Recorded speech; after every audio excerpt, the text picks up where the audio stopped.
Welcome everyone to the Birds and Oil Spills seminar. I hope that you all got some king cake, some coffee, some tea. There's oranges, granola bars. Basically, we're trying to plump you up, similar to the way that migratory birds plump up before they move to the Arctic. Just want to thank you all for being here. And I'd also like to take a moment to thank my home Sea Grant program. I'm Emily Maung-Douglass. I'm with Louisiana Sea Grant at LSU, and I'm part of the Sea Grant Oil Spill Science Outreach Program, which involves the other programs in the Gulf of Mexico as well. So we get a lot of support from them, as well as our funding source, the Gulf of Mexico Research Initiative. I'd also like to thank LDWF for the use of this beautiful facility. They were really generous in that. And also I wanted to thank my partner in crime, Barret Fortier with U.S. Fish and Wildlife and his agency for being a partner. Good morning. Thank you all for coming.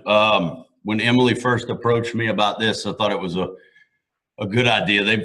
Sea Grant's done a couple different seminars, but none of them really focused on birds per se. And there's a lot of folks in this room that are extremely interested in birds and impact spills have on them.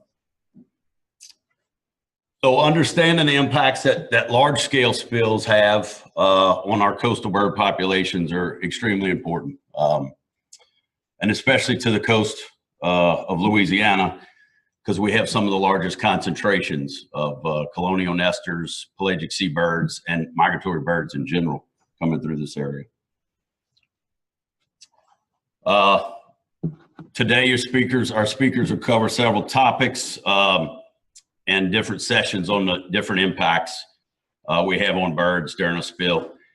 The process of monitoring impacts and mitigating those impacts generally begin fairly immediately now.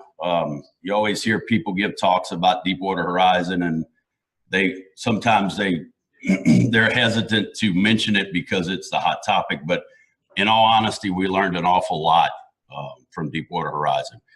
And what we did learn is there was a lack of information. There was a lack of data there to help us assess the impacts.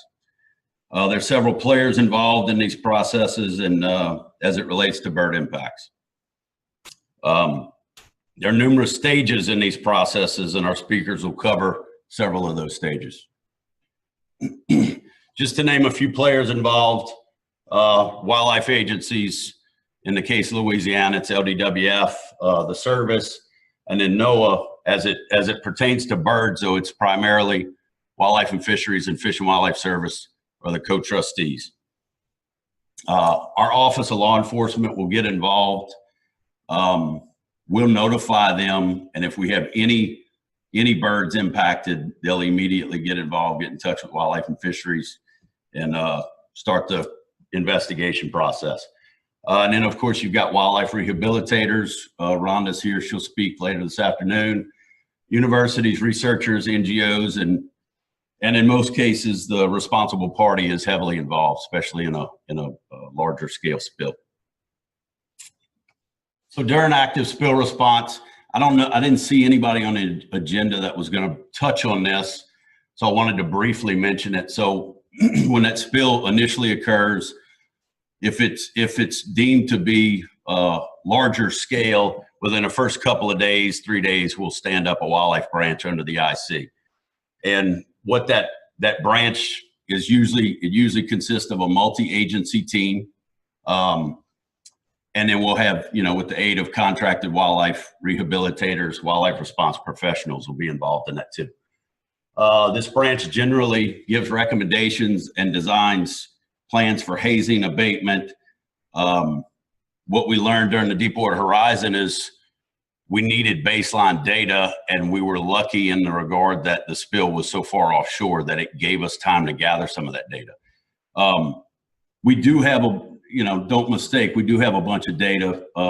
Mike Seymour with LDWF, they have a bunch of databases, BetNep, but it was basically large concentrated areas, colonial nesters, where when we started flying these baseline surveys from the Texas line and the Mississippi line, we were finding these little pockets of whether they were loafing areas that nobody had any record of. You just assumed maybe that's a good area, but we never knew. So we gathered a bunch of baseline data to start.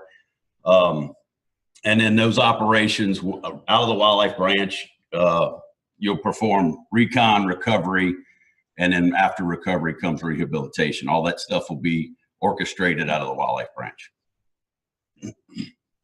I spent about 5.5 months hanging out the side of a helicopter doing survey work for, you know, after we gathered baseline, then we were doing recon and recovery. So one of the best jobs I ever had, honestly. It was pretty interesting work.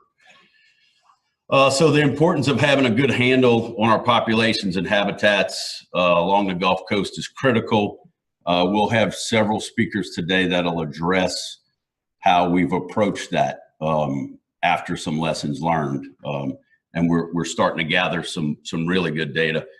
My coworker, Jeff Gleason, will cover a program, ongoing program, Go Maps, that we're trying to gather a bunch of data that nobody's ever tried to gather before. It's a pretty massive effort.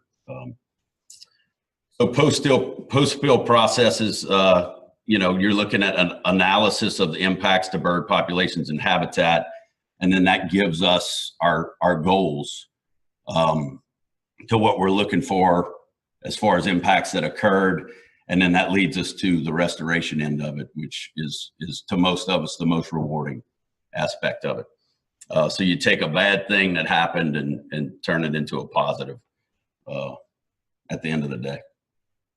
Appreciate y'all coming. Thank you.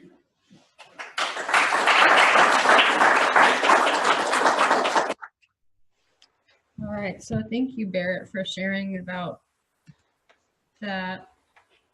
I just wanted to share a little bit with you about the Sea Grant Oil Spill Science Outreach Program and a little bit about the work that we do. So as I kind of alluded to before, Sea Grant is actually partnered with GOMRI, the Gulf of Mexico Research Initiative, to help share oil spill science. Initially, it was just to share that information within the Gulf of Mexico, and then eventually we broadened that to nationally and now internationally as well. For those of you who may not already be familiar with GOMRI, it's a $500 million investment by BP from non-penalty funds, so it's completely separate from the Restore Act. Was an investment by BP after Deepwater Horizon, and really researching those 5 theme areas that you see up there, and not just funding the research to study those areas, but also to help get that information out to folks. And that was really because we know during Deepwater Horizon, there was this great need for vetted science because there was a lot of misinformation. So funding agencies, GOMRI included, went to try to fill in those gaps. And one of those agencies that they funded to help share that scientific information that was being discovered is Sea Grant. And Sea Grant isn't actually just one program, it's a collection of 33 programs nationwide. We have, I like to tell people that wherever there's a large body of water, whether it's a big blue ocean or a Great Lake or a Gulf of Mexico, there's a Sea Grant program there. We are university-based programs. We receive both federal and we receive funding from both federal and state sources. And we are non-advocacy, science-based. We focus on those 4 areas that you see there. And our mission is to promote and enhance the practical and responsible use of our coastal and marine resources. And we've been working for over 50 years nationwide, and for that long in the Gulf of Mexico as well. So when Sea Grant and GOMRI partnered together, the 4 Sea Grant programs across the Gulf of Mexico came together to form this oil spill science outreach program. And we've got 4 specialists across the Gulf Coast, myself included, as well as a program manager and a communications specialist. I'd like to give a shout out to all of my teammates. We've got Tara here up at the front running communications. Missy is also one of our specialists. She's in the back. She's been running around making everything wonderful, including the coffee.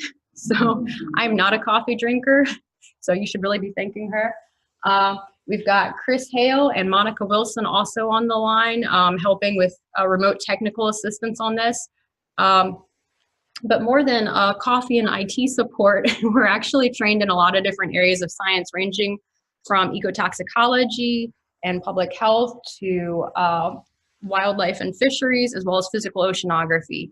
And so what we do is we actually work to take all kinds of oil spill science, not just from Deepwater Horizon or specific to the Gulf, but from all over the world, any oil spill science that's been out there, peer-reviewed, published, then we take that information, synthesize it together, and translate it in a way so that it's digestible for many different user groups.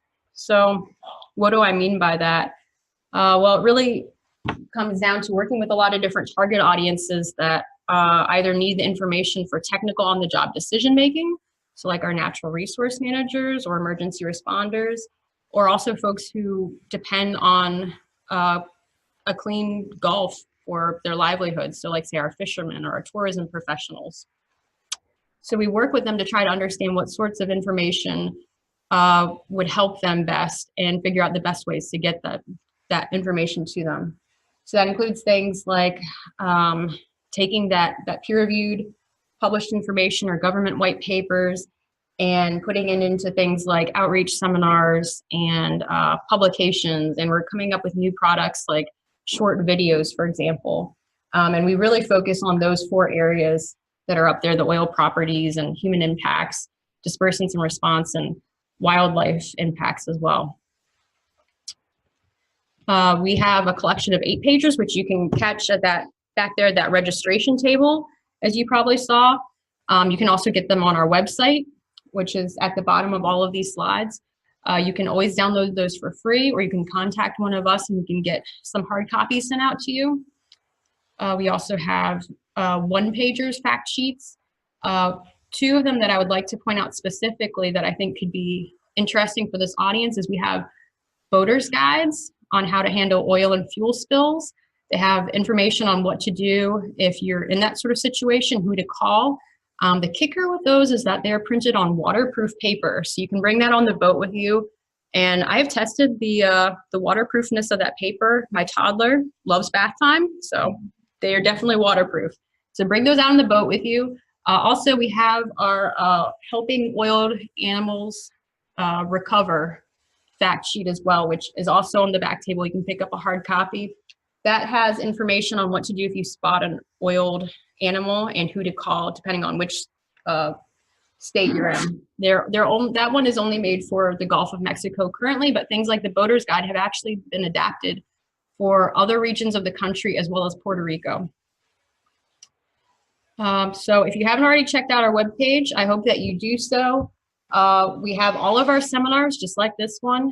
After the fact, all the recordings will go on there. So if you're like, hey, this was an awesome day of learning, but I was really interested in hearing, presenter X's talk again, you can go back to the web page and click on that individual presentation. So you don't have to sit through 8 hours of video feed. You can just learn about the specific points you're interested in. Also, you can learn about new and upcoming seminars. I just want to quickly tell you about one more thing. That's the GridC, which is the database for GOMRI.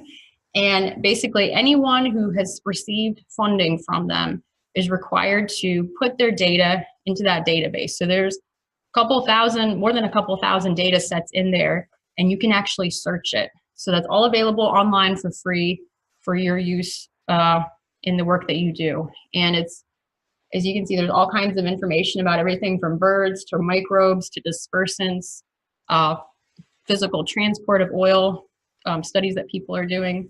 So I hope that you all check that out. And yeah, so as Barrett mentioned, we have a wide variety of speakers today. We've got folks talking about the impacts of oil to internal organs and all the way to impacts to specific species, and even some discussion about potential far-reaching effects of oil spills as well. We're going to have a small period of time, as you can see, to grab some more caffeine, but of course you're free to do that at any point as well. We're also going to have a morning panel discussion after those first 3 speakers. That's going to be followed by some information about the whys and the hows of wildlife rehabilitation. All of our guest speakers, I want to point out, are experts in their field, and they're also super awesome. And we've had a few of them travel from places as far away as Seattle to come and speak with us today. So we're really appreciative of the time that everyone's taken to share with us. We also will have lunch for folks that will be arriving shortly. And we've also got, I want to point out that one of our guest speakers is actually going to be a remote presenter. He'll be sharing that basis for why we do wildlife rehabilitation. He's actually out in California, so he'll be talking about that. Some discussion will happen about targeted bird habitat restoration and the information that goes into actually doing that, as well as in a similar vein, we're going to have some insights from responders about information regarding response and restoration, as well as an exciting new partnership that's between U.S. Fish and Wildlife and NOAA and USGS to help monitor seabirds and marine mammals and sea turtle populations as well. And another panel discussion with that as well. So I hope that you all, any questions, feel free to grab me or anyone else on our team.